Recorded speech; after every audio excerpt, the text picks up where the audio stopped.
설혜영 의원입니다. 8분 동료 의원님들의 5분 자유 발언 잘 들었습니다. 그리고 마지막에 의장님의 신상 발언까지 잘 들었고요. 저는 정말 안타깝습니다. 다들 잘 아시겠지만 용산구가 전국 언론에 오르내리고 있습니다. 그 이유는 구청장의 부동산 투기 의혹의 문제입니다. 전 여기에 대해서 용산구 의회 의원으로서 막대한 책임감을 느끼고 있습니다. 그동안 우리가 구청장에 대한 견제를 어떻게 해왔는지, 이런 상황을 얼마나 우리가 자정할 수 있는 그런 의정활동을 해왔는지에 대해서 반성하고 있습니다. 그런데 그럼에도 불구하고 이렇게 중요한 중대한 용산에 사안이 생겼음에도 불구하고 거기에 대해서는 한마디 말씀도 없으시고 오로지 본 의원, 저에 대한 많은 말씀들을 해주신 것에 대해서 굉장히 유감스럽게 생각합니다.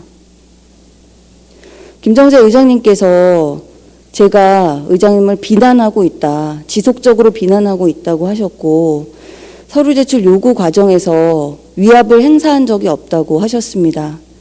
저는 딱 한 말씀만 드리고 싶습니다. 장난으로 던진 돌에 개구리는 맞아 죽습니다.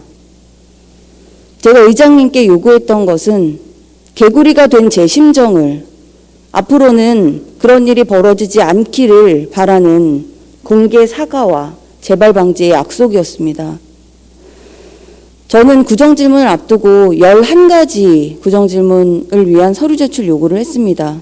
그 마지막 11번째가 구청장의 공직자 재산신고 목록이었습니다. 의장과 대화하는 과정에서 제 서류 제출 요구가 결재되지 않을 것이라는 예상을 했습니다. 재차 저는 결재를 해주실 것을 요청했지만 끝내 하지 않으셨고, 이 서류를 받기 위해서는 굉장히 오랜 시간이 걸릴 수 있겠다, 구정질문을 할 수 없을 수도 있겠다라는 생각을 하면서 저는 관보에서 제 스스로 찾아보는 것이 어떨까, 의장님의 관보에서 찾아보라는 요구를 수용하고 그렇게 하는 것이 어떨까라는 깊은 고민에 빠졌습니다. 하지만 그렇게 할 수 없었습니다. 그것은 의장님의 요구한 요구가 저는 부당하다고 느꼈기 때문입니다. 구청장에 대해서는 자료 제출 요구할 수 없다. 구청장에 대해서는 의회에서 견제하는 의정활동을 할 수 없다. 그런 의회 내에 말할 수 없었던 그 불문율을 의장님께서 저에게 요구했다. 저는 그렇게 생각합니다. 가슴에 손을 얹고 생각해 봅시다. 저희가 지난 2년여의 의정활동 동안 구청장의 구청 활동에 대해서 어떤 견제를 해왔습니까? 어떤 비판을 해왔고 어떤 고언을 했습니까? 그렇게 하지 못했습니다.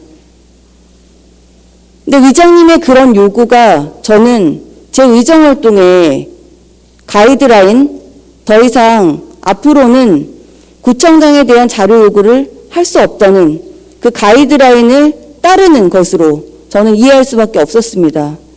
하기에 저는 구정 질문을 떠나서 이것을 수용할 수 없다라고 생각했고, 거기에 대해서 항의의 표시로 제 SNS에 글을 올리게 된 것입니다.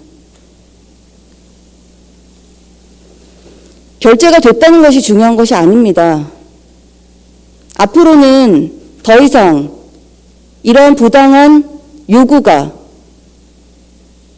부당한 제안이, 이런 것들이 발생하지 않도록 그것에 대한 재발 방지 약속을 저는 요구했던 것입니다.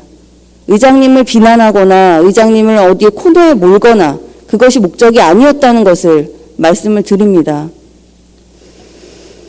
네.